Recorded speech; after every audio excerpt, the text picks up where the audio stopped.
Oh, send a Soulframe. Well, I guess I know what game you like. Hello baby dear.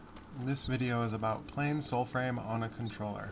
If you play on a keyboard and mouse, please check out the Sarah Loves Archery video on keyboard and mouse key bindings. Sarah and I have collaborated to give everyone a good overview of both playstyles. Pressing start will open up your menu where you can find controller settings. This will give you a quick overview of what each button does, and from here you can change each button, but more on that later. I will be using an Xbox controller for this video, but the game will automatically label icons depending on your controller type. The A button is jump, pretty standard in video games.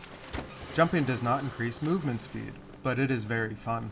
Your character does take fall damage, but there is a whoosh sound that indicates when you have fallen too far. Press the right bumper to attack and slow your fall, completely negating all damage. There are several puzzles that involve platforming, and many areas where you can reach the high ground. B is the roll dodge button. A regular press will send you dashing backwards. A single press plus a direction will have you dash in that direction. 2 taps of the dodge button will have you roll. After a dodge, one can immediately follow up with an attack. Unlockable in the weapon skill tree are perfect dodges, which is shown with gold sparks. You can also unlock a spectral strike, which is a massive attack activated after a perfect dodge. X button is interact or pick up. This can be anything from opening treasure chests, stealing food from villagers you have murdered, finding weird mushrooms on the ground, politely asking a zombie not to bite you. A prompt usually appears when this is an option. Y is currently, as of Preludes 10, used to switch between your main weapon and sidearm. It used to be a kick that would stagger foes, even through a shield. Orengal did damage with her claws. Garen Rude's headbutt was top tier, and Ode Tempest has a skill that zoomed you towards an enemy. The start button brings up the map, inventory, friends, and settings. The select button will send you to the Nightfold, only if the coast is clear. Left bumper is block. This will give you a crosshair for aiming ranged weapons. While blocking, you can use right trigger's heavy attack to throw a melee weapon. A thrown weapon has a perfect throw window, and will return to you with a tap of the right trigger. The great underground city of Durmak has several puzzles that involve throwing weapons. Holding the left trigger enters Soul Mode. While in Soul Mode, your X, Y, B buttons all change into your red, green, and blue abilities, shown at the bottom right of your screen. Soul Mode will also highlight interactable objects like NPCs and treasure. Pressing A while in Soul Mode will perform a Soul Steal.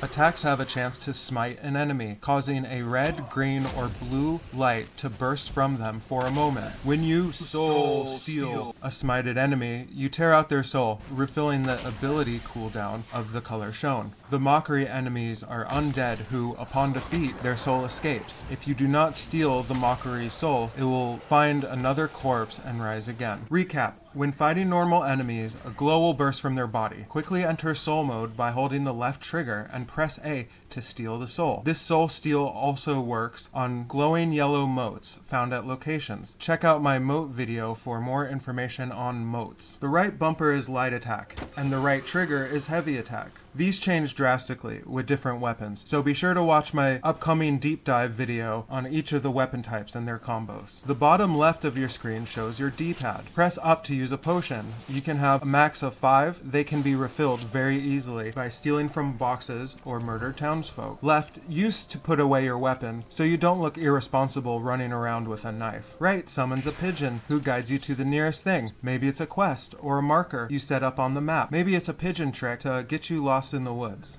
Down is a wheel for consumable and a wheel for emotes, so you can sit down on your 10-minute breaks. Click in the left stick button to sprint. While sprinting, the B button will always result in a roll. Click the right stick button to sneak. Surprise a friend from behind. To change your buttons, go into the menu and head over to settings. The controller setup is pretty tight and very similar to most games. Some suggestions might be to switch A and B, your jump and roll, depending on what feels most comfortable. I dodge a lot, sometimes in between each attack, and for me, B is the easiest button to press. Another issue might come up with soul mode. When in soul mode, your jump and dodge button are chained, locking you out of those actions. A suggestion is to move your Soul Steal button to the right trigger. This will allow you to jump or roll while in soul mode, and to Soul Steal, you simply pull both triggers. Since you can instantly pop into soul mode and fire off an ability, and then let go of the trigger to then roll, I rarely find myself needing to both be in soul mode and perform maneuvers simultaneously. Be sure to check out Sarah Loves Archery and her video on the mouse and keyboard key bindings. She has a lot of great information that even a controller user would find useful. I've attached a link in the description. This is Soulframe Preludes 10. See ya, big legs.